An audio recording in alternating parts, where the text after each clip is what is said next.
So we got this last piece of the drain branch, I'm gonna call it, and um, and of course we're trying to sneak over the double cap, and that worked with a Y on the side, street 45 and a street 22.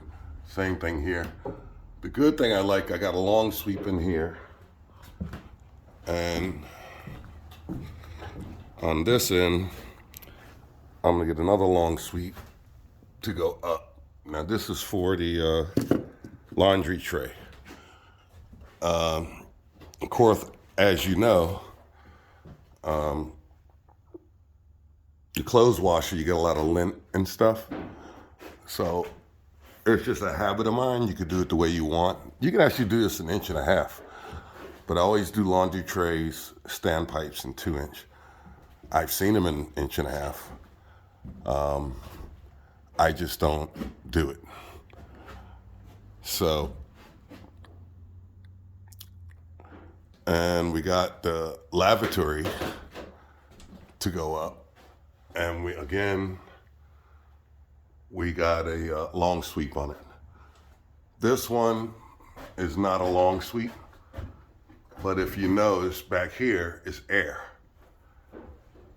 There's no, it's not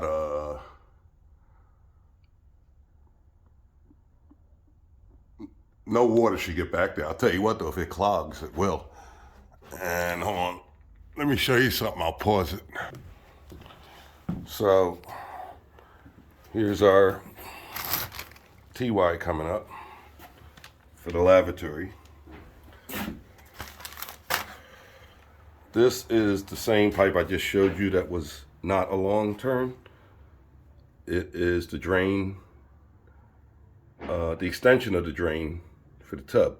So this is a vent. So what I did, this is going to be something behind it. So there's a test tee or a clean out. The code says, especially on waste decks, as you come down near the bottom, you have to have a clean out before you turn. Even though this is air, at least around here, they still require a clean out if there's no washout. And that's because it's air, right? And you probably think to yourself, well, nothing's gonna go back there. Well, yeah, what if it clogs? I mean, I've seen people flush things down the toilet that you wouldn't even think of. So imagine this whole branch drain were to clog. All that clog would go back in this elbow. And let's say it stayed for a while, it would probably clog up the elbow and kill the vent. So that's why they want to clean out there. So that vent's gonna come up. It's gonna meet with this. I'm gonna tie the lavatory vent into the riser, vent riser, which is going here, which is going there. So once I get that done, the only thing I've left to do is tidy up the water closet connection. And this bathroom is roughed as far as DWV goes. No show for the HVAC guys today.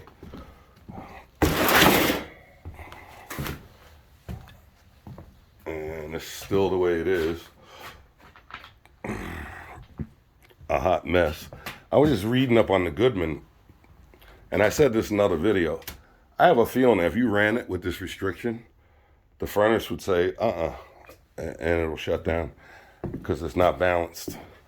If you took the safeties off, it might run. But then again, down the road, you're putting stress on the blower. So, all right, just wanted to show that to you. And we're all ready. I think up here, I still wanted to put my frost closure for my VTR. And I discovered what I could do. I'm just 12 inches. The code says 12 inches below the roof. You should frost closure if you do it. Again, you don't have to. I've always done it. So since the 3-inch pipe, all I gotta do is get a 3x4 90 and it'll be 4 inch going through, and I'll achieve my closure. It's, if you think about it, it's kind of the same as this, where I was going to use this Street 90 and then this reducing coupling. And if I use the 4x3 90, I'm really achieving the same thing. I'm increasing the size of the pipe 12 inches below the roof before I pop through. And I'll probably have to go up with this pitch once I penetrate the roof. Probably a good 8 inches, 10 inches maybe. I chose this side of the dormer because it's the back of the house. So from the street, you won't be able to see the vent. And we have another vent going up here. It's going to be 2 inch. It also will be frost closure, and it'll turn to 3 inch. So we have 2 dormers on this side of the house. We have another dormer on this side.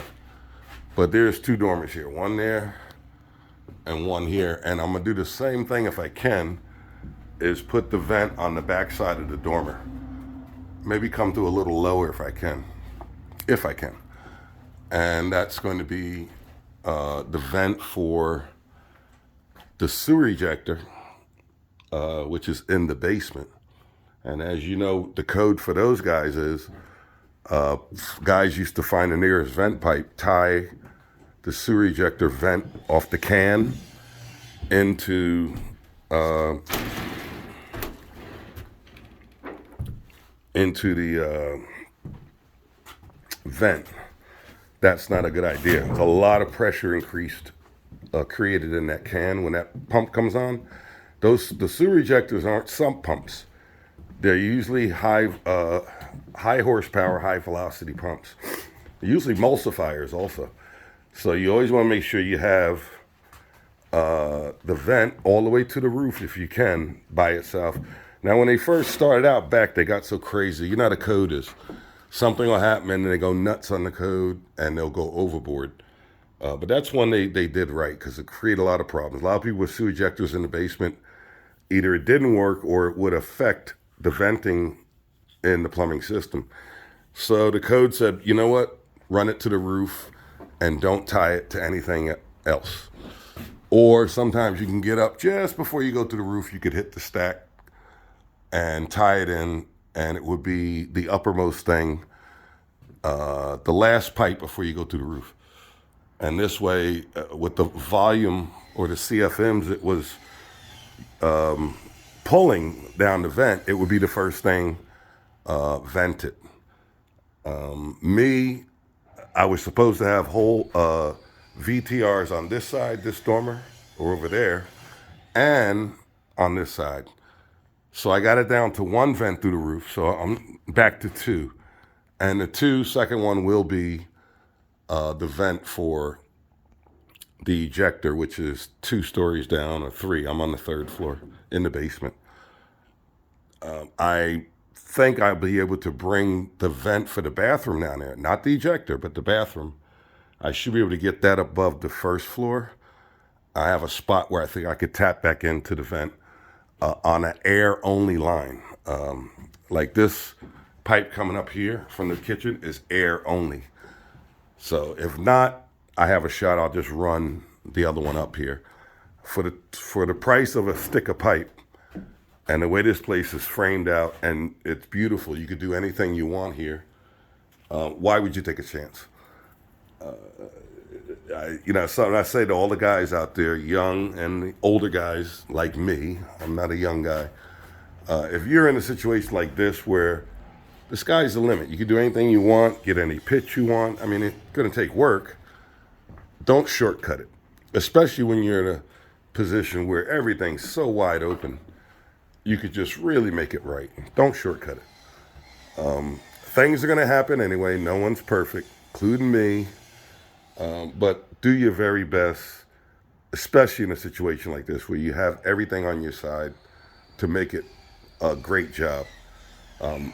All this roughing I'm doing now, I have done in houses that are not studded like this, that actually are finished. And I've had that run lines in a finished house like this. Way harder. So do a good job. you know, your reputation precedes you, meaning if you do one bad job, it takes forever to undo that reputation. In one of my other videos, I was telling you I never failed inspection. That's true. Other than that stupid S-trap, I keep thinking about, that was brain you know what day. But no, I've never failed because I ask questions of the inspector, the engineers. If we have blueprints, I find mistakes, I go ask, let them sign off on it. If it's a blunder, then let them own it. But always ask questions and be willing to do the best you can. All right, see you on the next one.